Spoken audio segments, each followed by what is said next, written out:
नमस्कार दोस्तों, मैं नीरज भार्गव आपके समक्ष फिर प्रस्तुत हूँ। आज हम बात करते हैं तुला राशि के विषय में। जुलाई 2020 में तुला राशि वाले जातकों का समय कैसा रहेगा। तुला राशि के जातक होने के कारण आप काफ़ी समझदार हैं और चीज़ों को अच्छे और बुरे दोनों पक्षों से आप पहचानते हैं।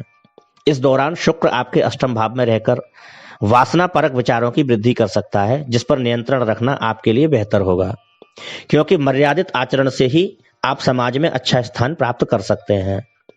कार्यस्थल पर आपको किसी के प्रति दुर्भावना का शिकार होने से बचना चाहिए और अति आत्मविश्वास भी किसी के सामने आप प्रकट ना करें, अन्यथा ऐसा करना आपके विरुद्ध जा सकता है। आप धार्मिक भी रहेंगे और धार्मिक यात्राएं भी आप करते रहेंगे। विरोधियों पर आप जीत हासिल करेंगे और आपके सामने उनकी एक ना ही चल पाएगी। पारिवारिक और कार्य क्षेत्र में स्थितियां अनुकूलता की ओर बढ़ेंगी। कुल मिलाकर के जुलाई का महीना आपके पक्ष में जाता हुआ दिखाई दे रहा है। बात करते हैं दोस्तों कार्य क्षेत्र की। करियर के मामले में महीना काफी मेहनत वाला रहने वाला है। इसकी वजह है दशम भाव पर पड़ रही शनि की दृष्टि, जिसकी वजह से शनिदेव आपसे काफी मेहनत करवाएंगे और यदि आप मेहनत करते हैं तो ये मानकर चलिए कि लाभ आपको अवश्य मिलेगा। इसके अतिरिक्त छठे भाव में मंगल की उपस्थिति नौकरी में आपको अच्छे प्रदर्शन कर पाने में सफलता का कारण बनेगी और आपको अपने वरिष्ठ अधिकारियों से भी अच्छे परिणाम मिलेंगे। विशेषकर महीने के उत्तरार्ध में जब सूर्य का गोचर दशम भाव में होगा और सूर्य की पूरी ताकत से आपको बेहतर नतीजे वो देगा। लेकिन यहाँ पर ध्यान देने योग्य बात यह है कि उस स्थिति में सूर्य पर शनि की दृष्टि भी होगी, जिसकी वजह से आपको अत्यधिक आत्मविश्वास और अहम की प्रवृत्ति से बचना होगा, नहीं तो मानहानि हो सकती है। आपके सहकर्मी आपके सहायक बनेंगे और इस दौरान आप कोई आवश्यक सलाह भी उनसे ले सकते हैं जो आपके बहुत काम आएगी। यदि आप व्यापार करते हैं तो आपको अच्छा परिणाम प्राप्त करने के लिए कठिन परिश्रम करना होगा, तभी स्थितियां आपके पक्ष में मुड़ेंगी। बात करते हैं दोस्तों आर्थिक स्थिति की। आर्थिक नजरिए से देखने पे आपको कुछ अच्छे नतीजे इस महीने अवश्य मिलेंगे और आपकी कोई ऐसी डील या योजना फाइनल हो सकती है जिससे आपको अप्रत्याशित लाभ के योग बनेंगे। कुछ लोगों को पुरानी विरासत या पैतृक संपत्ति प्राप्त होने की भी संभावना नजर आ रही है। इसके अतिरिक्त आप अपना कुछ धन अपने परिवार के घरेलू आवश्यकताओं के ऊपर खर्च करेंगे, जिससे आपको काफी संतोष मिलेगा। छोटे भाई बहनों से आपको यथासंभव सहायता मिलेगी और इस दौरान आपके मित्र भी आर्थिक तौर पर आपकी मदद करेंगे।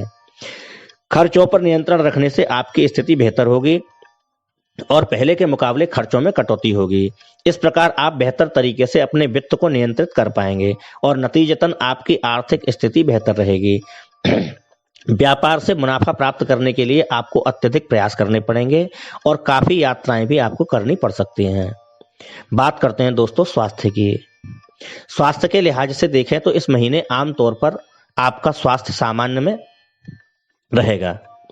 राहु सूर्य और बुध की युति नवम भाव में होने से और उस पर छठे भाव में बैठे मंगल की दृष्टि होने के कारण तथा तीसरे भाव में बृहस्पति के साथ केतु का प्रभाव होने के कारण यात्रा के दौरान समस्याएं हो सकती हैं। इसके अलावा शारीरिक कष्ट हो सकते हैं, जिनमें मुख्य रूप से आपको कानों में दर्द, गले में दर्द, जोड़ों में दर्द तथा मानसिक तनाव रहने की संभावना अधिक हो सकती है। इसके अतिरिक्त किसी बड़ी समस्या की संभावना फिलहाल नहीं दिखती। वहीं छठे भाव में बैठे मंगल पर शनि की दृष्टि भी है। ऐसी स्थिति में आपको वाहन सावधानी पूर्वक चलाना चाहिए ताकि किसी भी प्रकार की दुर्घटना से आप बच सकें। मानसिक तनाव से दूर रहने का प्रयास करें और स्वयं को एकांत में ना रखें, बल्कि लोगों से बातचीत करते रहें, जिससे मानसिक तनाव आपके ऊपर हावी नहीं हो पाए और आप स्वस्थ रह पाएं। बात करते हैं दोस्तों प्रेम और वैवाहिक जीवन के विषय में। प्रेम जीवन की बात की जाए तो आपके लिए महीना ठीक ठाक रहेगा। आपके जीवन में दो पल ऐसे आएंगे जब आप एक दूसरे के प्रति काफी संजीदा हो जाएंगे और एक दूसरे के साथ जीवन बिताने का प्रयास करने के लिए आगे बढ़ेंगे।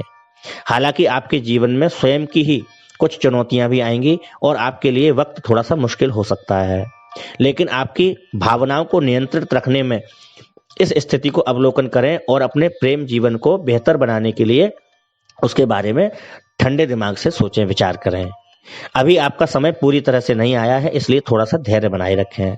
आपका प्रियतम आपसे सच्चा प्रेम करता है और आपके साथ समय बिताना चाहता है। कुछ व्यस्तताओं के चलते संभव है आपकी उनसे मुलाकात नहीं हो पाए, लेकिन ऐसे में आप उनसे बेरुखा व्यवहार नहीं करें, बल्कि उनकी मजबूरियों को समझते हुए कुछ समय ऐसे ही निकल जाने दें। महीने के उत्तरार्ध में स्थितियां थोड़ी बेहतर होंगी और उस दौरान मिलना तथा जुलना, साथ में घूमना या समय बिताना अनुकूल परिणाम देगा। यदि आप शादीशुदा हैं तो इस दौरान आपका जीवन साथी आप दोनों के जीवन को बेहतर बनाने के लिए अत्यधिक प्रयास करेगा, चाहे वह आर्थिक तौर पर हो, चाहे वह सामाजिक अथवा मानसिक स्तर पर हो। हर तरह से वे आपके लिए बेहतर प्रयास करेंगे और यही एक सच्चे जीवन साथी की पहचान भी है। यदि आप भी उन बातों को सामंजस्य बिठाते हुए मिलकर कार्य करें ताकि अपने दाम्पत्य जीवन को सुखमय आप बना पाएं और समाज में अच्छा मान सम्मान आप प्राप्त कर पाएं। इस दौरान आपके बीच हल्की फुल्की नोकझोंक हो सकती है, जो कुछ और नहीं है, अहम की लड़ाई है और अहम की लड़ाई के रूप में सामने आ सकती है। इस पर नियंत्रण रखें, स्थितियां बेहतर होंगी। इस दौरान ससुराल पक्ष के लोगों से मिलने जुलने का मौका मिलेगा और उनसे संबंध घनिष्ठ होंगे। आपको उनकी ओर से कोई उपहार भी प्राप्त हो सकता है। संतान के मामले में घबराने या चिंतित होने की आवश्यकता नहीं है, क्योंकि इस दौरान वे काफी बेहतर जीवन जिएंगे। बात करते हैं दोस्तों परिवार की। परिवार में ये महीना काफी महत्वपूर्ण रहेगा, क्योंकि इस दौरान कुछ लोग अपने व्यवहार से आपका दिल जीत लेंगे, तो कुछ लोगों का सही रंग आपके सामने आ जाएगा। अर्थात परिवार के लोगों का आपसी तालमेल इस दौरान परखा जाएगा और यह परखने वाले शनिदेव होंगे। आप अपने परिवार के प्रति इस दौरान काफी सोचेंगे और घरेलू आवश्यकताओं के ऊपर पूरा ध्यान देते हुए घरेलू खर्च भी करेंगे। माता पिता का स्वास्थ्य मिश्रित परिणाम देगा, अर्थात उनकी सेहत खराब भी होगी और ठीक भी होगी, और ऐसा महीने भर चलता रहेगा। छोटे भाई बहन इस दौरान आपकी अच्छी बात मानेंगे और इस दौरान आपके परिवार की कुछ यात्राएं भी हो सकती हैं। इनमें मुख्य रूप से तीर्थ यात्राएं भी शामिल हैं। कुटुंब के लोगों से किसी बात को लेकर के विवाद चल सकता है और यदि पहले नहीं हुआ है तो इस दौरान होने की संभावना है।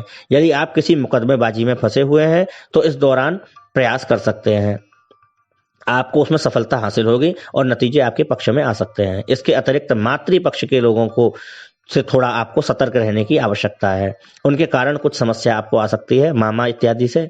वहीं दूसरी ओर ससुराल पक्ष से लाभ के योग बनेंगे। आपके बड़े भाई बहन महीने के उत्तरार्ध में आपके लिए कुछ बेहतर करने का प्रयास करेंगे। बात करते हैं दोस्तों उपाय की कि क्या उपाय करें।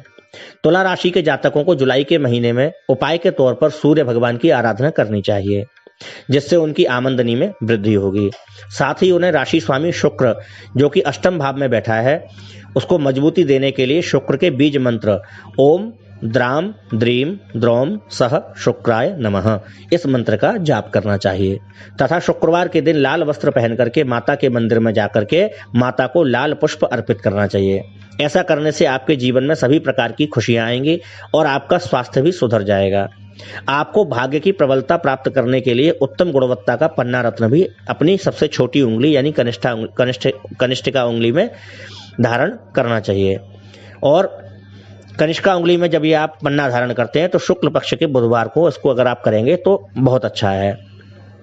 तो दोस्तों ये थी बात तुला राशि के जातकों की। आप सुन रहे हैं हमारा आध्यात्म ध्वनि यूट्यूब चैनल और मैं नीरज भार्गव आपके समक्ष इसी प्रकार नए नए ज्ञानवर्धक चीज़ें प्रस्तुत करता रहता हूं। यदि आपको हमारी ये बातें उपयोगी लगी हों तो कमेंट बॉक्स में अपने विचारों को शेयर कीजिए, हमारे चैनल को सब्सक्राइब कीजिए और हमारी इन चीज़ों को आप लाइक कीजिए। अगर आपका सहयोग मिलेगा तो हमारा मनोबल बढ़ेगा। इसी प्रकार आपके समक्ष हम नई नई चीज़ें लेकर के प्रस्तुत होते रहेंगे। सभी का मंगल हो, सभी स्वस्थ रहें, ईश्वर की कृपा सभी के ऊपर बनी रहे। ओम शांति। नमस्कार दोस्तों।